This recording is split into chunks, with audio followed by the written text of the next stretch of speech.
Well, good morning guys and welcome to the show. Today we have a fun one. Aren't they always fun, Fernando? They always fun. Yes. They're always fun. Always fun at 5 star. We have a Nissan Frontier. I don't know if we've ever done a video on one of these, so I thought it'd be a perfect time to do it. Let's take a look inside and see what we're gonna be doing, and then we'll take a look on the bench and see what it is we're gonna replace them with.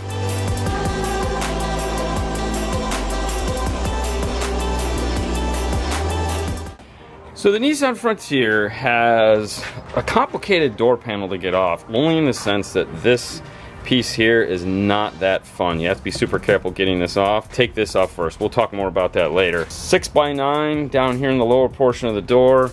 2.5 up in the top of the dash. Here is the factory radio. It is this solid piece across here. You do have to remove this whole thing to get it off. Does this one have a backup camera? Yes, it does. We'll be retaining the backup camera as well as the steering wheel controls. In the back door, it has a factory 6.5. Has these cool little cargo containers, one here and a bigger one there. They make a 210 box for it. For this one though, we're just gonna be doing a single 10. This is the box here. It comes with little feet that attach, these cool little rubber pieces, and some screws to add those on. Comp RT 10 is gonna be going in there. There's that tray. So for the most part, this is what I'd consider just a basic upgrade from factory. Kind of like a Deck 4, but the Deck 5, 7. Deck 7? For speakers, we'll go with the Kenwood KFC XP6902s. This is a 6x9 inch mid bass with a 2-inch in the dash. They're 174, 6.5 inch coaxials for the rear, kit, wiring harnesses, steering wheel control is going to be done through the iData, Alpine head unit, and a Kenwood 5-channel amplifier. This is the regular Kenwood line. They've made this amplifier for a while. Now it's been replaced in the Exelon by the 8205. However, they kept this amp in the line because it was also the Marine amplifier, which was the 8005. This is an 801.5, so they still have some of these left, but they are going to be replaced by that form factor that the 8205 is in. We'll be putting this guy in probably underneath one of the seats. We'll take a look at that in a minute. Are you ready, Fernando? Where are you planning on starting? On the speakers. Cool. Yeah. While he gets the door panel off, let's head over to the bench. We'll unbox them and show you what is inside and what is in store. KFC XP6902Cs.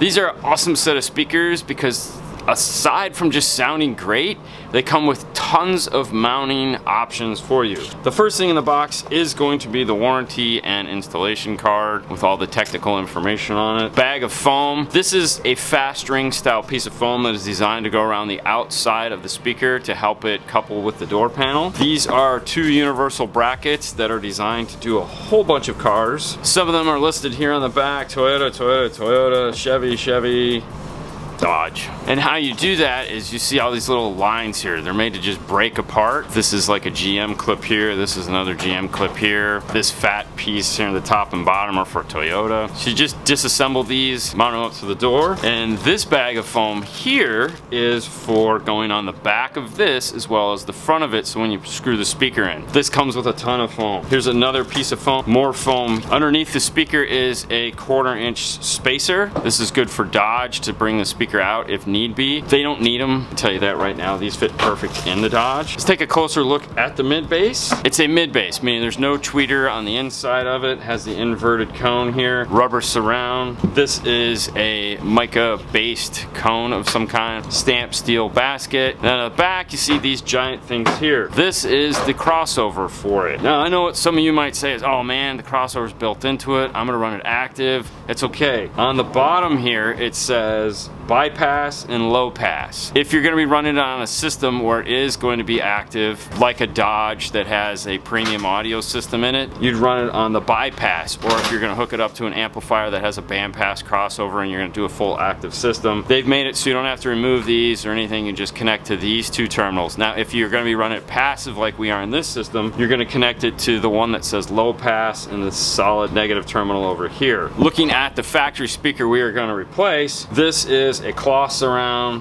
plastic cone. This is a Wizard cup. This is to try to capture some high frequencies. To get this out of here, these are 4 8mm screws.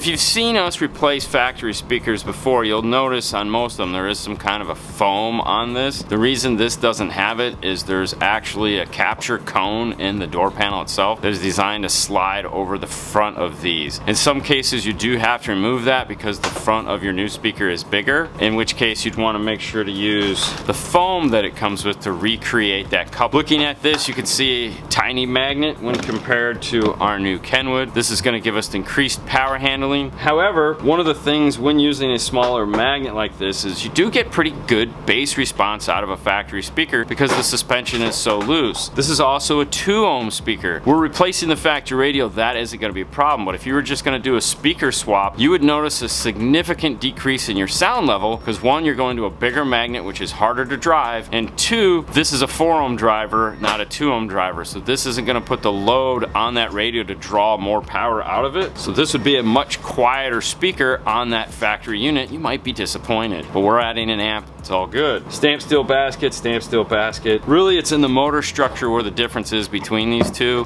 when comparing the height. Believe it or not, the factory is like a 1/16 of an inch taller than the Kenwood. This is what makes this speaker so awesome, is it does have awesome bass response, but it's super shallow and fit in a lot of locations that your conventional 6x9s won't. Because this does have such a small magnet, this bracket has this little piece here that sometimes your 6x9 will not fit in. It also has these little pins that you can see right there for the factory speaker, and those need to be removed. Test fit our 6x9 into it, and it actually fits perfect because it is a little bit shallower than the factory.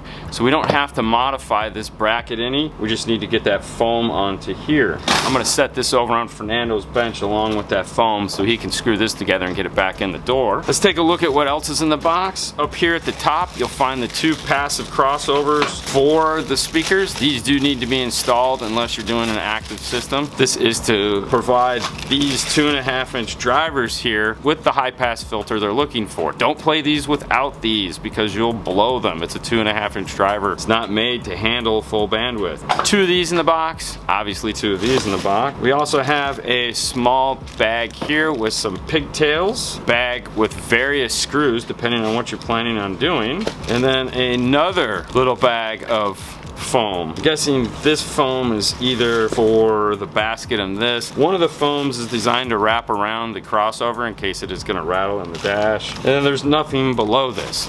Let's take a closer look at this and compare it to our factory speaker.